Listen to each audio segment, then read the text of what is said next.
Kvalita versus kvantita. S týmto pojmom sa stretol každý z nás.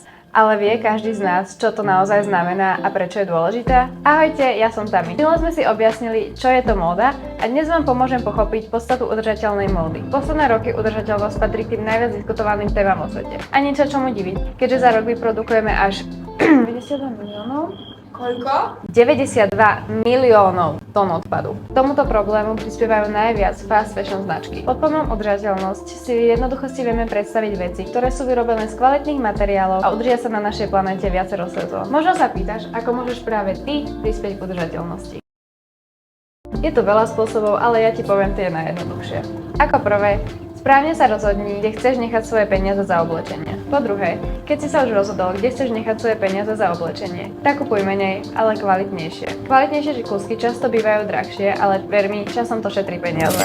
A ako zistím, že oblečenie je kvalitné? Najjednoduchším indikátorom pre nás je vnútorný štítok so zložením, ktorý sa najčastejšie nachádza na ľavej strane. Ďalej treba pozerať aj na detaily, ako sú jednotlivé časti oblečenia zošité. Po tretie, správny výber materiálov. Ale táto téma je na dlho, takže o nej si povieme neskôr. Po štvrté, nájdenie svojho osobitného štýlu.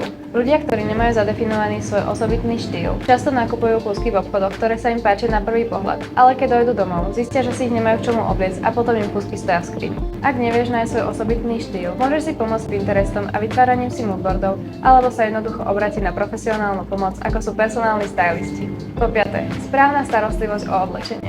Tu nájdeš tiež na vnútornom štítku. A čo s oblečením, ktoré mám doma, ale už ho nenosím? Odpoveď je jednoduchá. Buď to môžeš skúsiť posunúť svojej rodine alebo kamarátka, môžeš sa zúčastniť swapu, alebo jednoducho to skúsiť predať na platformách, ktoré sú na to určené. A malá poznámka. Nezabudni si dávať pozor na marketingové triky, ktoré obchody veľmi rade na teba vyťahujú. Sú obchody, ktoré ti predstavujú sveter ako kašmirový, ale jeho reálne zastúpenie môže byť okolo 3%. A čo ty?